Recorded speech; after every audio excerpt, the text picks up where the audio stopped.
Kasi kung ginagawa mo pa rin yung ginagawa mo ngayon for the longest time, at still, problema pa rin 15,000 pesos. Real talk, may mali sa ginagawa mo. Pag pinanganak ka na mahirap, di mo kasalanan yun. Hindi ka naman kasalanan ng mga magulang natin na panganak tayo na mahirap. Pero pag tumanda at namatay ka na mahirap, maniwala ka sa akin. Kasalanan mo na yun. Again, ito yung negosyo nagbago sa buhay ko. 20 minutes, 3 times a week. Kahit nasan parte ka ng mundo, pwede mo siyang gawin.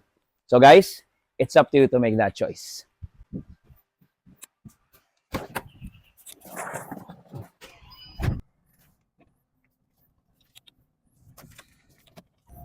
Okay, if you want to be successful, listen to successful people, never to unsuccessful people. From negosyante, OFW, nagtatrabaho, again, 15,000, 20 minutes, 3 times a week. See you sa inbox ko.